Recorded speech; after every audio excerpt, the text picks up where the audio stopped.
Okay, so welcome to the Haftara of the weekly portion of Korach.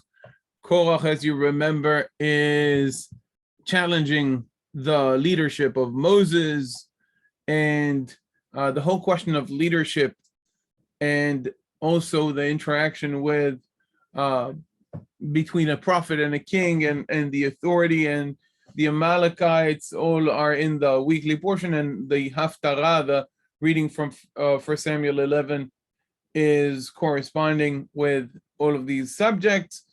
And let's read it once regular, once with a melody, talk a little bit about the grammar, and then a question. Vayomer Shemuel el ha'am lechu v'nelecha hagilgal unchadesh sham hamelucha. And once with a melody, again, of the prophets, not the melody of the Torah, it's a different melody.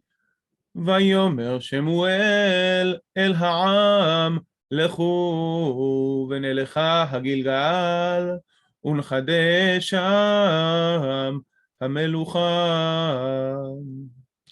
Okay, let's see what we have here as far as the grammar. So, we have the verb vayomer, very, very, very common verb in biblical Hebrew.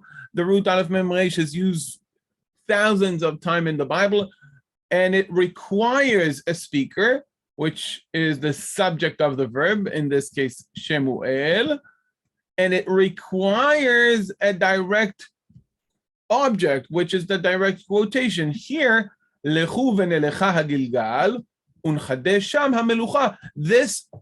These are the words of Samuel. This is what he says. Hence, it's the direct object of the verb vayomer. Okay, so we have the speaker, Samuel, and we have what is spoken. Oftentimes, but not obligatory, we also have the addressee, the party to which the words are addressed.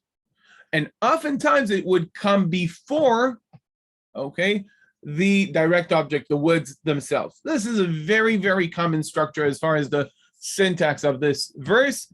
Lechu v'nelecha. You can see both of these are what we call volitive forms. They express the volition, the will of the speaker. We have an imperative form, lechu, masculine plural imperative, expressing the will of the speaker towards an action in the second person.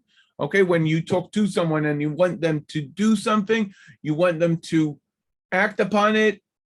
Again, the two differing nuances of will of the speaker. You command them, you ask them, you suggest, and so forth. So that is lechu in the imperative, and nelecha is what we call cohortative.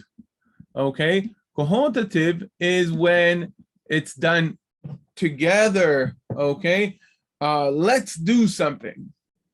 So it's a combination of you go and let's go. It's lechu v'nelecha. It's the ultimate way of saying, let's all go. Let's all do it. Come on. Okay, let's all go to Gilgal. How do you say to Gilgal? So to express the destination of going to somewhere, we have various ways in biblical Hebrew. We can use the lamed, we can use the preposition el, we can use the hey, directional hey at the end of the word, or we could avoid all of them together, as in this case. Lechu v'nelecha hagilgal. Seems that Gilgal is not perceived as a proper noun because it has a dagesh. So if you would say lechu v'nelecha Yericho, right? We've talked about Yericho last week. Yericho, which was for many years considered to be the most ancient city in the world. That's a proper noun. You don't say to the Yericho, just to Yericho. Here, nonetheless, we do have the interrogative hey about the Gilgal. I'm not getting into why.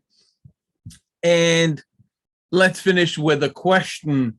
So, what do Moses and Korach do in order to find out who is really chosen by God? They all do, actually, Aaron and Korach, they all put these the incense in the fire pen, and they want to see who's going to receive that fire from above. Okay, which prophet in the prophets also did some kind of a test by fire who would receive the fire in order to show the decision of God, the divine decision concerning the true authority and the true God.